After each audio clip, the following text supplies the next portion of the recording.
কাণ্ড নিয়ে সরগরম রাজ্য রাজনীতি। সোশ্যাল মিডিয়ায় ভাইরাল জায়ান্ট গ্যাংয়ের ভিডিও। এই নিয়ে সংবাদ মাধ্যমের মুখোমুখি হয়ে এদিন কামারহাটির বিধায়ক মদন মিত্র বলেন, আমার ডান দিকে ক্রিমিনাল, আমার বাঁ দিকে ক্রিমিনাল একদম কিলবিল করছে।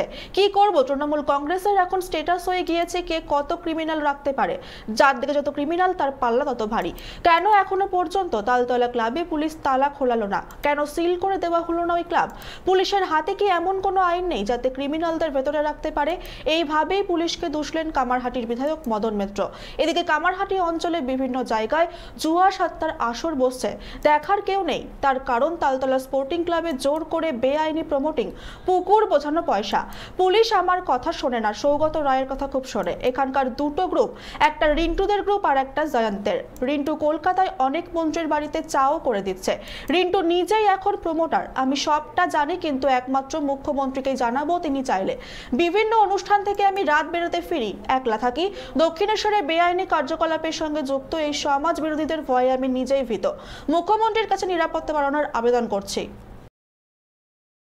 মমতা বন্দ্যোপাধ্যায় ঘুরে ঘুরে সারা রাত ধরে মমতা বন্দ্যোপাধ্যায় হাতে লাঠি নিয়ে ঘুরবেন, এই সেই গল্পের রাজার মতো। রাজা রাত্রিবেলা বেরিয়ে পায়ে লাঠি হাতে ঘুরছে আসামি অ্যারেস্ট করার জন্যে। এটা কি সম্ভব? এটা সম্ভব নয়। কিন্তু পুলিশকে তো কড়া বার্তা মমতা বন্দ্যোপাধ্যায় দিতে পারেন, দিচ্ছেন। দেওয়ার পরে দেখা যাচ্ছে যে পুলিশ যে বেলটা দিচ্ছে, মানে যে মামলাটা দিচ্ছে, সেটা সকালে পিসি হয়, বিকেলে জেসি হয়ে যাচ্ছে। সকালে পুলিশ কাস্টাডি, তারপর বলছে আমাদের পুলিশ কাস্টাডিতে তো জায়গা নেই।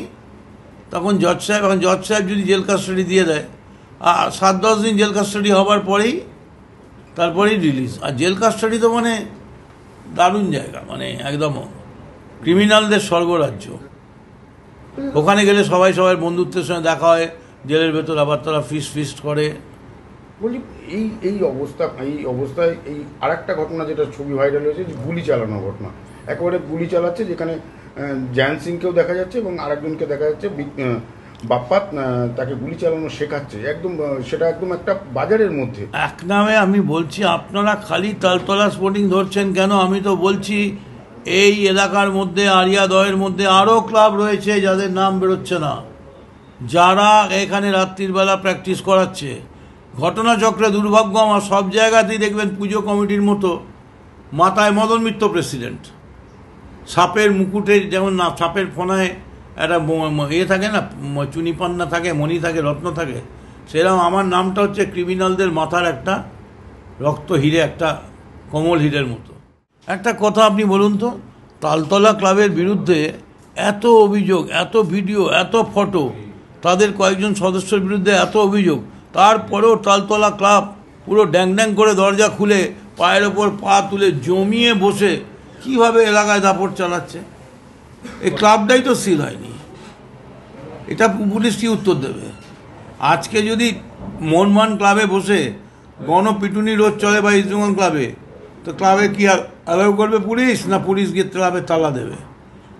গুন্ডাদের যে আশ্রয়স্থল, সেই আশ্রয়স্থলটাকেই যদি বন্ধ না করা যায়, তাহলে কি করবেন আপনি? সেখানে দেখা যাচ্ছে জাঙ্গা, রাহুল, গুপ্তা, এদেরও এরা মানে এক সময়, হ্যাঁ, এরাই তো ক্লাবের মেন ভলেন্টিয়ার, এরাই ক্লাবের সব কিছু। এদিকে এটা হওয়া কি উচিত, বাঞ্ছনীয় এরম ধরনের মারধর বা এই ধরনের কিছু? এইসব দেখুন, এইরকমভাবে হচ্ছে কিনা সেটা তো আপনারাই বলবেন, আপনারাই দেখছেন। আমি খালি প্রশ্ন করব, তাহলে কি রাজ্যের পুলিশের হাতে এমন কোনো আইন নেই যে একটা ভয়ঙ্কর ক্রাইম করার পরে মোটামুটি পার্মানেন্টলি কাউকে আটকে রাখার? এখানে আরেকটা ক্লাব, অনেক ক্লাব, একটা কেন, এবং অনেক ক্লাবে আবার আমার নামে প্রেসিডেন্ট করা আছে, সেখানেও পুরো ক্রাইম চলছে।